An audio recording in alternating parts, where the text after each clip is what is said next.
সপ্তাহের শ্রেষ্ঠ দিন জুম্মার দিন। এই জুম্মার দিন নামাজের পর দোয়াই নবীজিকে সালাম দেব না, তাকে কখনো হয়? হ্যালো এভরিওয়ান, আসসালামু আলাইকুম ওয়া বারাকাতুহু। আমি রাফি জালালি। আজকে জালালিয়া শাহিনিয়া দরবার শিব জুম্মার দিন কীভাবে নামাজ পড়া হয়, কীভাবে কী করা হয় সব কিছু দেখাবো ইনশাআল্লাহ। এটা হচ্ছে আমাদের মসজিদের রাস্তা, জালালিয়া শাহিনিয়া দরবার শিব রাস্তা। এটা হচ্ছে ফকির বাজার, যেটা দেখাচ্ছি। এখন সোজা বৃষ্টির কারণে এখন আমাদের নতুন মাটি ফেলাইছে, সেই জন্য একটু কাদা বেশি। আমরা জালালিয়া শাহিনিয়া দরবার শিব মাইক ছাড়া আজান দেয়, সেটা আপনারা সকলেই জানেন। সকলে মসজিদে প্রবেশ করেন বাম পা। এই মসজিদে প্রবেশ করতে ডান পা দিয়ে প্রবেশ করতে হবে এবং বাড়িতে সব বাম পা দিয়ে বাড়িতে হবে। এখানে মসজিদে প্রবেশ করে কীভাবে মসজিদে প্রবেশ করুন সব কিছু লেখা আছে, সব কিছু দেখবেন ইনশাআল্লাহ। আমি মসজিদে প্রবেশ করলাম, এখন আমি সুন্নত নামাজ আদায় করব।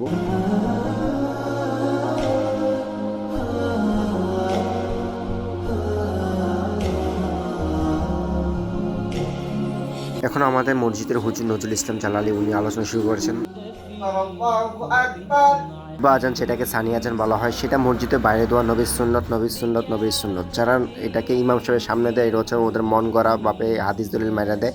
যাই হোক, ওইটা নিয়ে আমি আজকে কথা বলতে আসিনি। আজকে যেটা নিয়ে কথা বলতে আসছি সেটা হচ্ছে আমরা জালালিয়া শাহিনিয়া দরবার শরীফে কীভাবে নবীর সুন্নত মোতাবেক নামাজ পড়ানো হয় সব কিছু দেখাচ্ছে। এখানে দেখেন আমাদের হুজুর নিচে সিঁড়িতে বসে আছে, কেউ কেউ ইমাম সাহেব আছে একদম উপর সিঁড়িতে বসে থাকে, মনে করবেন সেটা জাহাইলে মোরা।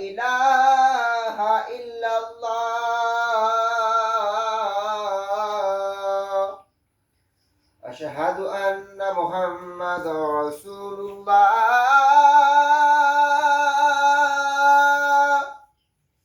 أشهد أن محمد رسول الله। প্রতি জুম্মায় ইনশাল্লাহ আমরা দয়ানবীকে সালাম জানাই দাঁড়িয়ে, সেটা হোক জুম্মার নামাজ, সেটা হোক তারাবি নামাজ। প্রত্যেকটি নামাজের পরে আমরা দয়ানবীকে দাঁড়িয়ে সালাম জানাই। এখন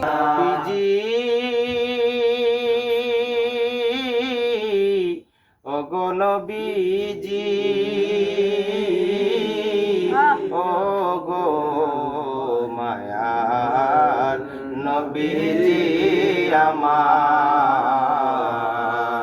মরণে পাশে থাকিয়ে কবরে কাছে আসিয়ে আসরে নবী গো উম্মত বলিয়েন হাউজে কাউসার। কেএম মুস্তাফা শেষ করে আখির মোনাজাত পরিবেশন করলেন জালালিয়া শাহিনিয়া দরবার শরীফের সাহেব কেবলা পীরে কামেল হুজুরুল্লাহ মাওলানা শাহিন জালাল মাদ্দাজিল্লাহ আলী পীর সাহেব কেবলা জালালিয়া শাহিনিয়া দরবার শরীফ ফকির বাজার বুরজ কুমিল্লা।